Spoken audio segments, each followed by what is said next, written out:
What was your most unforgettable runaway from home attempt? My parents weren't like abusive or anything, but they were super strict. I'm talking no social media, no hanging out with friends on school nights, and my phone had to be turned in at 9 p.m. every night. Literally medieval torture for a teenage girl. The final straw came after this huge fight about my grades. I'd been struggling in math, always hated it, still do TBH, and got a D on my report card. My parents flipped. They took my phone for a month, banned me from seeing my friends, and made me spend weekends doing extra math worksheets instead of anything fun. I was texting with my best friend Charlotte at school about how unfair it was, and she was like, just come stay with me for a few days, my parents won't care. Her family was mad chill compared to mine. Her mom let her have boys in her room with the door closed. I was jealous AF. So I decided to run away. Now I wasn't completely stupid. I knew I couldn't just disappear forever. I was thinking like a 3-4 day protest to show my parents they were being unreasonable. Maybe they'd realize how much they missed me and stop being so strict. I packed a backpack with like the absolute essentials. 3 t-shirts, my favorite hoodie, a pair of jeans, some underwear, my school makeup bag, and like $43 I'd saved from birthday money. I also took this silver necklace my grandma gave me that I thought I could maybe sell if I needed more cash. Teen logic, LOL. I waited until everyone was asleep, probably around 1 a.m. Our house had this super creaky wooden hallway, so I literally practiced walking through it for weeks before I ran away,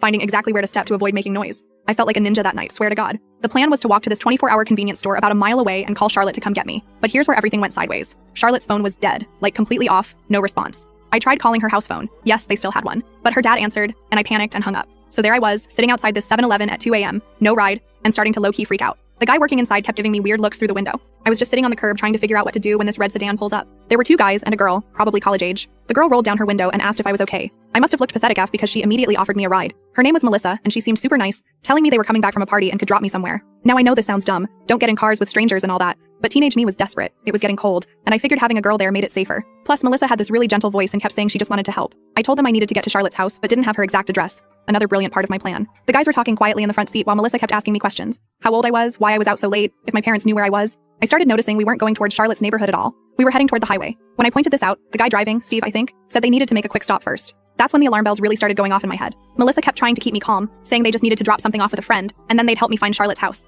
But then the other guy, Benjamin, turned around and asked if I had ever been to a real party. The way he said it made my skin crawl. We stopped at a red light and I noticed a police car in the lane next to us. In that moment, I made the fastest decision of my life. I said I felt sick and needed air. Melissa actually rolled down my window a little, and I pretended to take deep breaths. The second, the light turned green, I yanked the door handle, pushed the door open with my foot, and literally rolled out of the moving car. I hit the pavement hard, scraping my hands and knees, but adrenaline had me on my feet instantly. The car screeched to a stop, and Benjamin started to get out. I sprinted toward the police car, screaming at the top of my lungs. The cop immediately put his lights on, and when I looked back, the red sedan was peeling away in the opposite direction. The officer was this older guy named Officer Warner, who looked like someone's grandpa. When I told him I'd run away from home, he just nodded like he'd heard it all before. He didn't lecture me or anything, just asked if I was hurt and if I wanted to go to the hospital. I said no, I just wanted to go home. The ride back to my house was the longest 15 minutes of my life. I kept imagining what would have happened if I hadn't jumped out of that car. Where were they really taking me? What would they have done? The worst part was walking up to my front door at 3 a.m. with a police officer. My mom opened the door in her bathrobe, looking confused until she saw me. The look on her face, from confusion to relief to pure anger, is something I'll never forget.